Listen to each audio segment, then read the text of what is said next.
back to the Executive Outlook. Today's guest is a data architecture expert who has spent over 15 years solving some of the most complex data challenges in heavily regulated industries across Europe. He has worked with global names like HSBC, Nationwide, and Vodafone, and today runs his own specialist data architecture consultancy called Purview Analytics. Vasco, welcome to the Executive Outlook. Hello, thank you for inviting me. I want to hear your story, how you started your career in data, and what kept you going in this field. All right. So I started basically as a lot of engineers started after my university in Lisbon, in Portugal. I finished my degree in computer science, master degree. And then I started with a global consultancy firm here in Lisbon, where I was lucky to start to work on as a DBA with ERP systems, with production databases, already in a very big governance and banking sector here in Lisbon. I really started to work on data and reporting very early stages. And what really made me switch into this field completely was when we started to first deliver our first dashboard. This was when in-memory analytics starts to come in. And I really saw the impact of all these dashboards and all these KPIs it was having into the business and into the stakeholders. And I feel like, okay, how much of impact can we actually have when we actually provide information that is useful for the business? And that's really all this, wherever technology changes, is always the same objective. That stays the same. We want to deliver KPIs, metrics that really make the difference and change the course of actions, maybe saving money, maybe having a new products into the business and having all this impact. That's what really made me stay in this area. Thank you so much for sharing your journey. So you have worked into multiple industries and multiple companies as well. So what inspired you to start your own consultancy firm instead of having a corporate job again? Yeah, that's a good question. Well, for start, I started the consultancy firm. So I started really initially really to have this good feeling of coming in with a problem to solve and really to put my hands on and get it fixed, see the impact of that solution in place, and then move on happy that actually I made an impact on that organization. So that, for start with, was one of the reasons why I wanted to keep doing consultancy for all these years. And going independently with the Purview Analytics was basically a natural step. When I went to London, when I moved from Lisbon to London, I started to work there. I went to also a massive, amazing company, consultancy company, only in data side. And when that finished basically that engagement, I thought, like, let's continue on this journey with my independent consultancy, helping clients, helping organizations, sometimes partnering with other consultancy firms, sometimes by myself, and really delivering value. And I think having this multiple experience in different sectors, that being consultancy gives me that advantage, really helps and speeds up the deliverables instead of being stuck, let's say, stuck sometimes in a good way, because there's very interesting projects out there for multiple organizations. But this way, capturing all these differences, problems that we find during our consultancy and being able to accelerate that changes, it's really the main reason why I started that company. And now I'm actually scaling up and becoming only a niche data architecture and data solutions consultancy firm in the last years. So a lot of people hear about the term fragmented data architecture, but they don't understand what this really means. So do you want to take a few minutes to explain this in a very simple language that everyone can understand if they're hearing it for the first time? Yes, sure. Let me make an analogy. So let's say a country, right? Within a country, we have multiple regions, multiple regions within the country. And the country actually defines the laws, the constitution, defines the taxes to pay, defines the borders, and But although the regions, they can actually operate the hospitals, they operate the schools, they operate the towns and the infrastructure of that regions. So although, for example, let's say a doctor, it works in hospital in a specific region, but because it follows the same standards, it can actually work in a different region, in a different hospital. So if you think about this, if we move this into technology and data, so what we need first is actually to define, say, our regions, which we're going to call our domains. So that's the first step. Identify our domains. Now the domains, they should be governed by a central organization or central location, which will define these standards. What is a taxonomy of this data? How we basically operate between domains, how we exchange this, how the infrastructure, for example, in the regions works. They connect roads, right? But they need to know how to connect them. So all this we can apply to data. So instead of, say, each domain will be a region, and our central governance will be the country that governs basically all the regions. So hopefully with this analogy of countries and regions, although they can actually run independently, they follow the same standards and they can easily communicate with each other. And there's a lot of good reasons to have this operation model, but it is actually a different operation model. Of course, technology supports that operation model. Okay. So it is defining the different, you can say, company or domains within an organization that share the same taxonomy and that can be governed in a right way.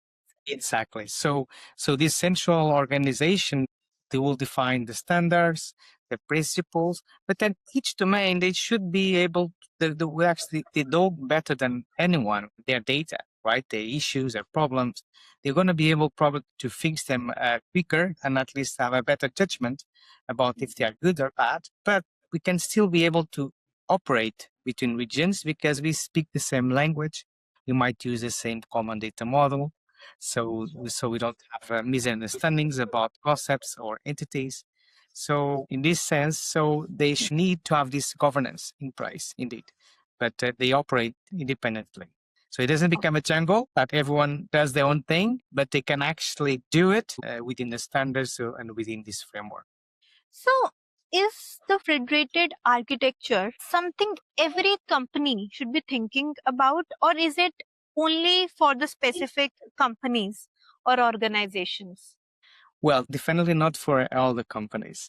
So usually the federation data architecture comes with this complexity in the organization. So let's say if we have if we are just a SaaS company, right? So maybe our data domain is pretty much the same. So we don't really need to add complexity. So the idea of the data federation from my perspective is when there's complexity, then we kind of have this approach to help them to, for example, a central organization not to be a bottleneck, to deliver whatever data products we need to deliver, right? So first, we need to identify if we need this type of approach. I would say we have 3 steps. The first step will be, can we easily identify our data domains? So for example, let's speak about insurance companies. For example, we might have a business sector, a business line, which is retail. And have another business line, which is reinsurance. They are completely different business with different data requirements. So it makes sense that they might be completely different domains, right? Because they know the data serves in different ways each domain. So this is the first point before moving to the federation data architecture. We need to ask, can we actually split our organization in multiple domains, or is we're going to just be adding too much complexity and paperwork, and we're just going to not really providing much value? So I think this is the first and very crucial question. Can we easily split our organization in domains? And this question should be asked across maybe 1 or 2 months of really analyzing and defining which going to be our data owners for each domain, and so on. The second step is actually our central team currently a bottleneck.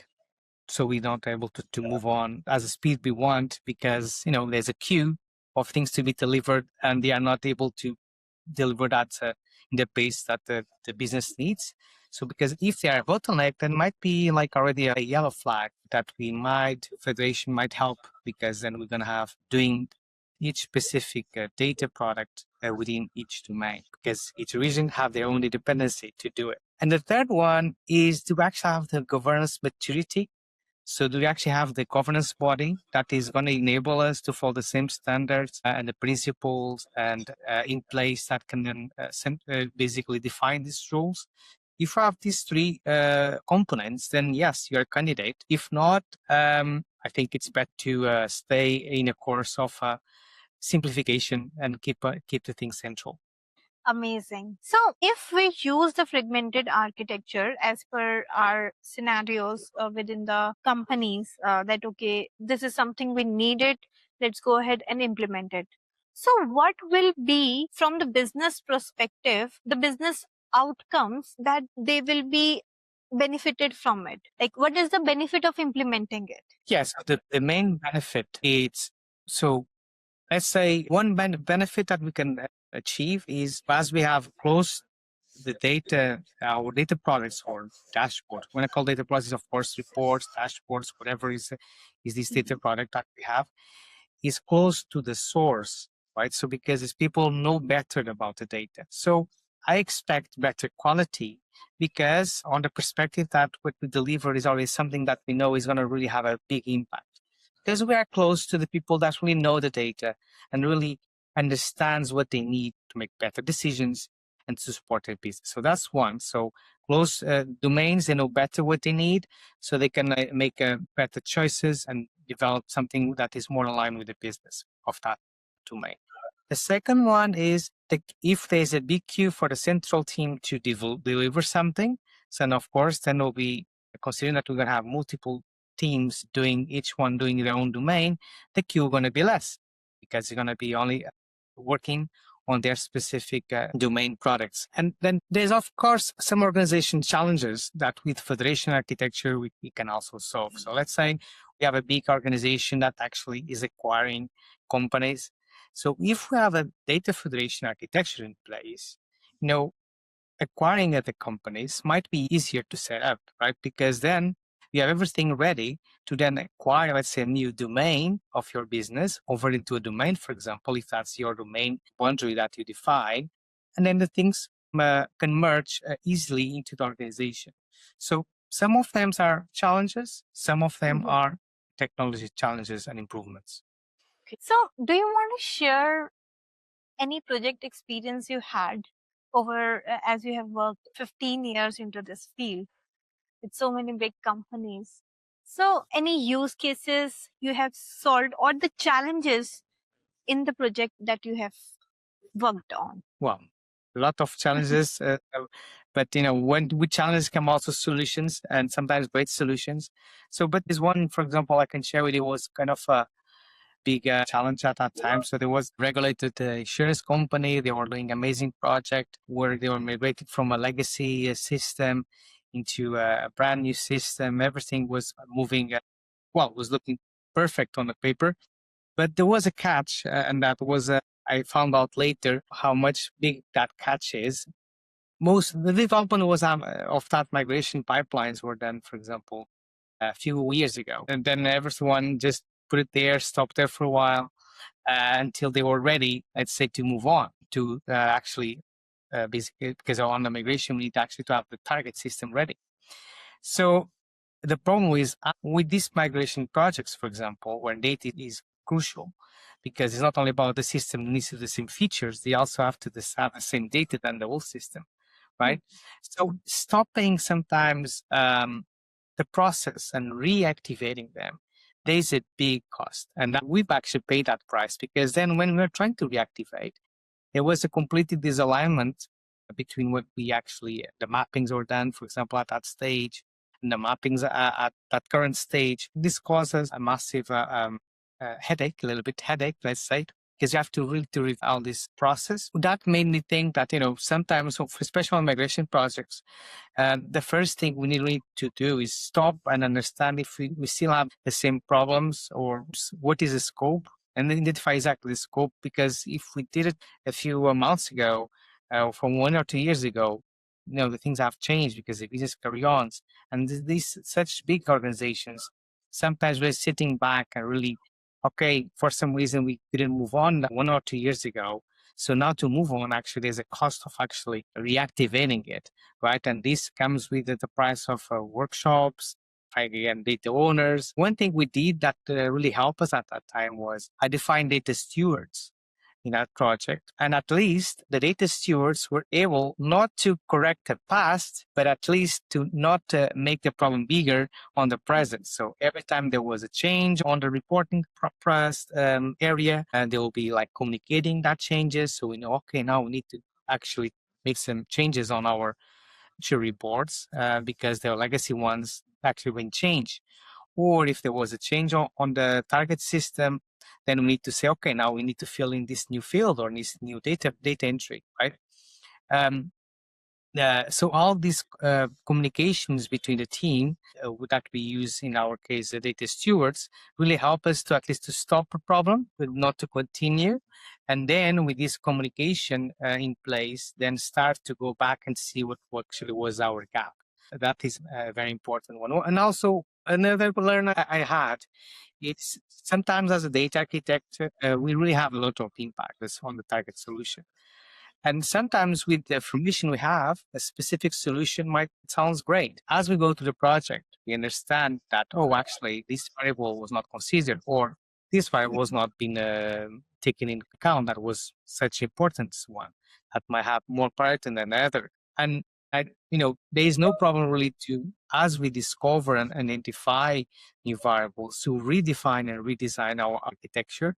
And the sooner we do it, and the better for everyone. So that's also another very practical, but that comes with experience that there's no point to really, let's say, force our first idea if everything shows you that actually there was a new variable and that needs to change. For example, again, in one of the projects, we define a pattern that we're going to use a specific API to provide reverse ETL in our software. But then when we were implementing, and that was great on the paper, but when we were implementing, it was not providing the data on the speed we need. It was taking too long, and it was operational system. We cannot wait. So we have to reshape the design. All these comes and with a price, but we have to be honest and we have to be brave to actually execute and to things. How do you make sure the quality stays consistent and nobody drops the ball on the governance? Basically, making sure we are on the top of quality as we work with different departments and different teams. That's always a big challenge because big organizations, so many people, right? So many ways of thinking. So I think one of the main points will start with define the principles. So principles for us, data architects, enterprise architects, sometimes are the drive of everything, right? So going into, let's say, the main stakeholder of each domain, and make sure we get these principles agreed. And actually, they are proud to have these principles.